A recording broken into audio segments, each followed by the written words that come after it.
Now, some side trim is made out of stainless steel. For Novas and other, a lot of cars from the 60s had aluminum. Here's what we're working with. This, I've already kind of stripped this off. You can see the discoloration a little bit.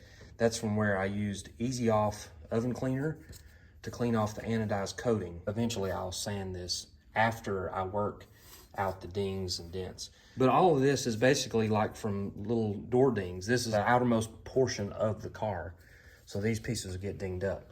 So when it comes to hammering and doling this trim, that gets a little bit tricky because there's a lot of different ways to do it and it's very easy to mess it up. So it's kind of trial and error, and hopefully you don't make too many errors because it's just hard to go backwards. But a lot of these pieces of trim, especially on like this 66 Chevy 2, you'll notice that the way that it's bent over, it doesn't allow you to get much of a hammer in there.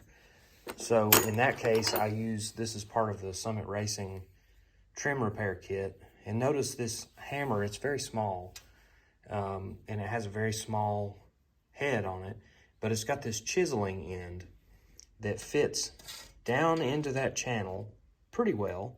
It's not perfect, but it fits in there pretty well.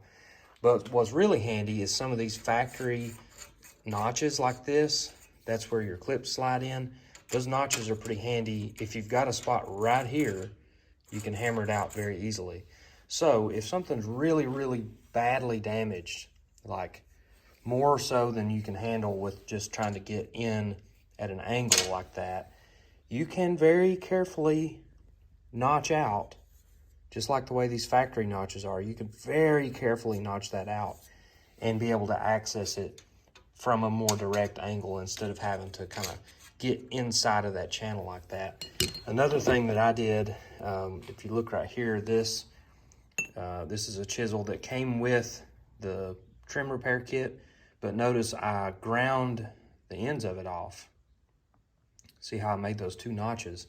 That's so that it fits into the channel better, and I can have a little bit more mobility to be able to hammer in different directions. But notice that I kept it rounded. See how it's a rounded edge? That's so you can rotate around as you're hammering and not make any real harsh hits. That's the only downfall of doing something like this chisel end of the hammer, is that it's flat. So if I was going to do this more, I'd probably grind the ends of this, these sharp ends, I'd probably grind those off so I'd have a little more rounded edge so that I could chase it a little bit that way. So just a little bit of information there on how I hammered it. A lot of times what I would do is I would stick this hammer down in there and then I would hit it with another hammer, like my body hammer right here. As far as dollies are concerned, there's a lot of different ways you can do this. Because this is kind of a rounded edge, this type of dolly works pretty well. This is just a standard dolly you could get at Harbor Freight or anywhere. It was not part of the trim repair kit. It's really important when you're hammering this to understand, it's kind of goes back to my bodywork background. When you're doing body work on a car, let's say you're doing, you're fixing a dent here on this fender.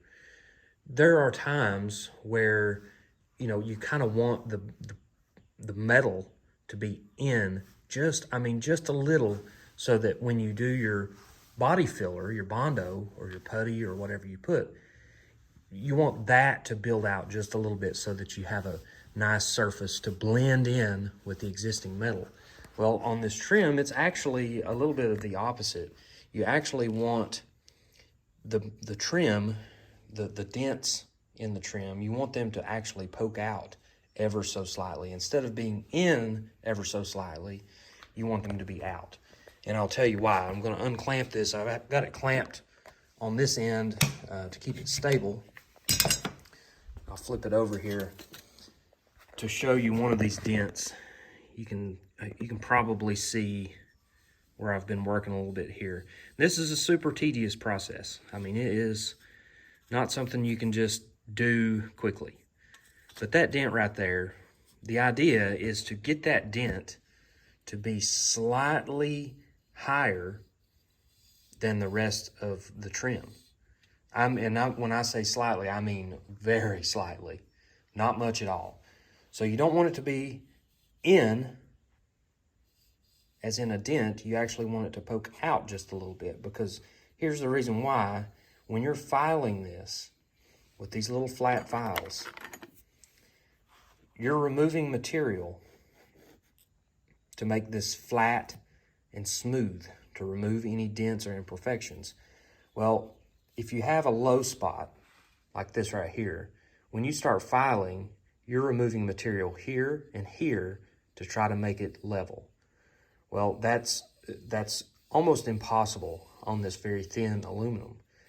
If you push this dent to where it's slightly out, slightly above the surface of everything else, then you're just filing on that high spot to get it level with the rest of it. So that reduces the amount of material that you're eliminating by filing, and it helps as far as, you know, making it easier to polish this stuff back out. But once you get the hammer and dolly worked out, I use this flat file, and it's sort of like when you're doing paint and body work. You know, you're wanting to make nice long strokes, you're wanting to keep it relatively flat, even though there's no real flat surfaces on here. And then once you get the blemish cut out of it, you kind of have to feather everything back in, otherwise it's going to be kind of notchy looking. But once the filing is complete, that leaves you with a really rough surface. And from there, I sand with 180 grit, the whole piece, 180 grit. Really, I'm very thorough with the 180 process, because that's getting those real hard work scratches out. And then 220 grit, and then, I mean, you could go as crazy as you wanted to. You could do 320, 400, 500, 600, but I skip a few steps on that. I go 180, 220, 500, 600, and then I do a final sand with 1500 before I go polishing with it. So let's talk about polishing. These wheels I got from Summit Racing. This one is really coarse. I didn't even know this existed, but this is for getting those work scratches out.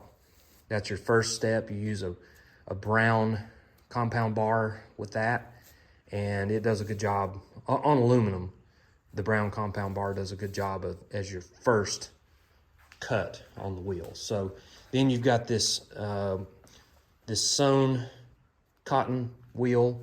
This is something I use as step 2, and I use a white compound bar for that. The white compound bar gets it one step closer. Then I change this wheel out for this really soft wheel, and I use a red compound bar on that. And that's your final polish.